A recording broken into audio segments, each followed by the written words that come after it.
my friend Matt Walsh, he believes that he has now won the greatest of all arguments, the argument over UFOs. He thinks that not only do aliens exist, that they are here on this planet. And so he was very upset with me yesterday when I said that this is stupid. He was very mad. And he had basically two main arguments in which he, quote unquote, destroyed me using facts and logic, which, dude, I've got that branded. I'm sorry. It's copyrighted over at the Library of Congress already, so I'm going to sue Matt for copyright violation. Of course, I'd then be suing myself, but that's okay. In any case, Matt says he has two arguments. One is, I'm not even open to the possibility there are aliens on Earth. And two is that there is actual proof that there have been aliens on Earth. Let's hear Matt articulate these arguments as he does so brilliantly, being a lumberjack and all.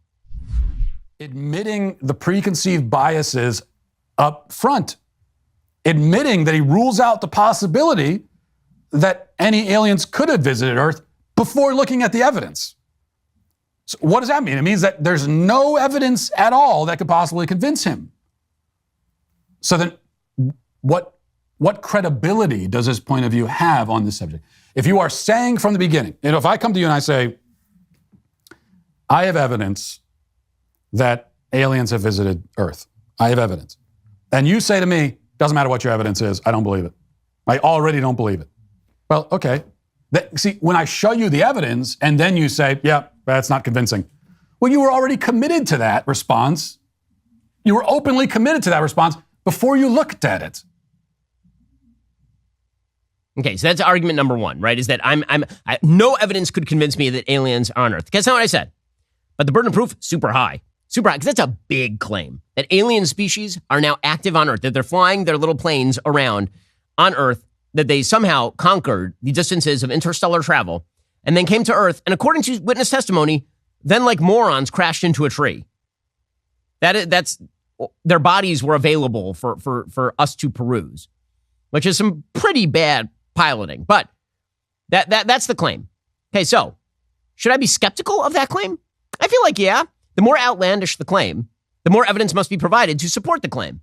So if you were going to claim that a giant green monster the size of a dragon emerged from your toilet and then proceeded to burn down your local city, and I said, I'm going to need to see some evidence of that. And you're like, well, one time a guy took a shadowy photo on his radar, I might be like, well, that's a big claim and it is not supported by the evidence you have thus far presented. So could you present me with evidence that aliens have been here? Sure. In fact, I think the government sucks at pretty much everything. So it seems to me quite plausible that if the evidence existed, that not only would we know about it, we'd see a lot of it and it would be pretty credible, which brought us to Matt's second argument, which is there is evidence. How dare you? Because again, I'm not saying that you couldn't show me evidence to convince me that alien life is on Earth and is zipping around. Like you could, but I'd need an awful lot of it and it would need to be super credible. And there are several plausible explanations. I say, let's take this logically for just a moment to destroy Matt with facts and logic. So if I say to there's a bunch of dirty dishes in the kitchen. I leave them in the sink. Okay, well, I won't even tell you if I left them in the sink. There's just a bunch of dirty dishes in the kitchen sink. My wife walks in the morning. She says, why are all these dirty dishes in the sink? And I say, an alien put them there. And she says, well, I don't believe you. And I say, well, look, here's a photo of an alien ship present on Earth. And I can't tell you whether an alien came in here. I can't. I'm just going to say that it's possible. Is it not? It's possible. And she's going to say, it is possible. Also, wash the dishes. You made a mess. Because on the list of possibilities, this one ranks rather low. So when I see some of the evidence that Matt is going to talk about in a second, the possibility that this is alien life is like 10th on the list of probabilities. Is it possible? Sure. Pretty much anything is possible. Is it probable? I think at best it is extraordinarily highly unlikely. But here's Matt explaining that no, it's highly likely. But with the UFO, blink and you miss it. And so most of the time there's not enough time to even pull your phone out because the thing's traveling so fast. And yet, in spite of those obstacles, still we have hundreds and hundreds and hundreds of photographs, footage that we've seen since the 50s. I mean, there are compelling UFO photos back in the 50s that still have not been debunked. People want to say that they're hoaxes, but many of them still. People have been, experts have been looking at them for decades and haven't been able to debunk them. And so what do you expect? You expect that if UFOs have visited, you would expect that back in the mid-20th century when there's photographic technology, but not like it is today, that every once in a while you'd see a good photograph. And then you would expect that today there'd be a lot more, and that's exactly what we see. Okay, so here's the thing. That's true for pretty much everything. So the records, contemporaneous records, have gotten more plentiful because we have better technology to document those things. What he's saying is that because we now have, more photos or more things that we can't explain, that means aliens. So I'm saying we can't explain them. I don't know if they're aliens. In fact, I think it's quite unlikely that they're aliens. What he is saying is that when a magician makes a ball disappear, the ball did disappear. You don't see it.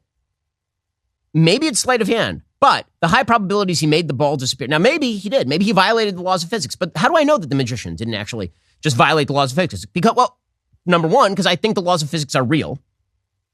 And number two, because I think it's much more likely that the magician is using sleight of hand. So when Matt says, they see objects in the sky that seem to defy the laws of physics. So first of all, right away, I'm going to go skeptical. Why? Because I think the laws of physics are things that exist, and they exist here on Earth. And that means that if something is defying the laws of physics, it is more likely that my eyes are deceiving me than that the laws of physics are being violated. Right? Because they're laws. Most people only think about poor air quality when we have fires like the one that just happened over in Canada, which caused New York to be covered in strange orange muck as a sign of God's revenge or something. But have you thought about the polluted air in your day-to-day life? You and your family's health may be affected by the air quality in your home.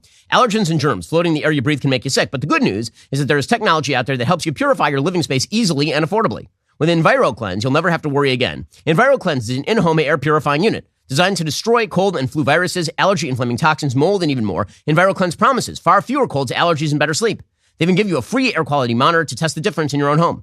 If all home air purifiers are the same, why exactly did the U.S. Department of Defense select EnviroCleanse to protect and purify the air on board our Navy ships? Their air purifiers come in all sizes, colors, and prices to fit every single budget. And they offer additional products like surface cleaner and laundry detergent. EnviroCleanse is the air purifier we use in our studio. I love it. It's great. It gives me peace of mind that I'm breathing, good air. And also, it's really, really quiet, which we need in the studio. EnviroCleanse offers a simple solution for keeping me healthy and in excellent shape. Breathe in pure air, live a healthier life. Visit ekpure.com. Use code BEN for 10% off your EnviroCleanse home air purification unit right now. You also get their free air quality monitor plus fast free shipping. That's $150 savings. ekpure.com, code BEN. That again is ekpure.com, promo code BEN to get started. We are days away from the Durban Accords. It's the greatest threat to the U.S. dollar's global dominance over the past 80 years. In August, BRICS nations are expected to announce the launch of a new international supercurrency fully backed by gold or other commodities. It's part of their long-term plan to supplant the United States and the dollar as cornerstones of the global financial system. You can protect your IRA or 401k from the fallout from this landmark announcement by diversifying with gold from Birch Gold. Again, when the economy is wavering as it is right now, when nobody knows where things are going to go, you should diversify. I'm not saying take all of your assets and just put them in gold. I'm saying you should take at least some, and you should make sure that you are diversified. It's just a smart investment strategy. Birch Gold, those are the people I trust for my gold purchases. So do thousands of other concerned savers. When currencies fail, gold is a safe haven. How much more time does the dollar have? Protect your savings with gold. Birch Gold has an A+ rating with the Better Business Bureau. Thousands of happy customers. Text BEN to 989898. Get your free info kit on gold. If a central bank digital currency becomes a reality, it will be nice to have some gold to depend on. Again, text BEN to 989898 to get started. Ask all of your questions. Become a fully informed investor. And then when you're ready, make sure to invest in gold with Birch Gold by texting BEN to 989898. Okay, if you tell me that you saw a cup floating in the middle of the air. If I told you this, right? I walked in this morning, there's just a cup floating in the middle of the air in our office. And here are a few possibilities. One, somebody has rigged the thing to look like a cup is floating in the middle of the air. And two, it's defying the laws of physics. Which one do you think is more likely? Probably one, right? Because you believe in the laws of physics. So when something comes into conflict with the laws of physics, one of two things has to be true. Either you're now claiming that not only did aliens come to Earth, they also defy the laws of physics and are stupid enough to get caught on camera. Or alternatively, it's an optical illusion and your eyes are playing tricks on you, or the radar is malfunctioning. By the way, I'll take an example. The Independent ran a piece just earlier this year talking about unidentified aerial phenomenon in the United States. They say some of these highly maneuverable UFOs seem to defy physics. Researchers, including those from the Pentagon's All-Domain Anomaly Resolution Office, say these UFOs do not show the telltale signs that normally appear when objects moving at such speeds experience friction with air. The new study, which remains to be peer-reviewed, did not delve into more philosophical questions, such as proof of intelligent life forms on other planets, but from the UAP observations, the researchers said the friction of UAP with the surrounding air or water is expected to generate a bright optical fireball ionization shell and tail implying radio signatures. For an object observed to be moving in such fashion at high speeds, scientists say ionization and associated radio frequency signatures are expected as they move through the atmosphere, in addition to the thermal shock and associated optical signatures. But in reports of such highly maneuverable UAPs, There are no signs of these signatures. Scientists speculate the lack of these signatures could be due to more mundane reasons, including that human instruments may not be sensitive enough to record these changes. The lack of these signatures could imply inaccurate distance measurements for single-site sensors without a range gate capability, say researchers. Typical UAP sightings are too far away to get a highly resolved image of the object, and determination of the object's motion is limited by lack of range data. So, this could be a sensor-induced optical illusion. So, those are the possibilities. Either there is indeed a ship violating the laws of physics, which are laws because they're, real, or it could be that the sensor data is malfunctioning. So, if you step on your scale this morning and it says that you are 100,000 pounds, one of two things is happening. Either you are violating the laws of biology because you as a human being cannot actually live being 100,000 pounds, or your scale is malfunctioning. Which one do you think is more likely? Again, this is a question of likelihoods, Matt. It's not a question of for sures, because I don't know for sure. All I'm saying is that the evidence you're presenting me is going to have to be better than a guy saw a shadowy image that appeared to defy the laws of physics. Probably it's aliens. Maybe it's demons, as Michael says. Are you tired of the lies and the twists of the mainstream media talking points? Yeah, me too. Join me in my newest series, Fact, where I dismantle and bring truth to this tiring mainstream agenda.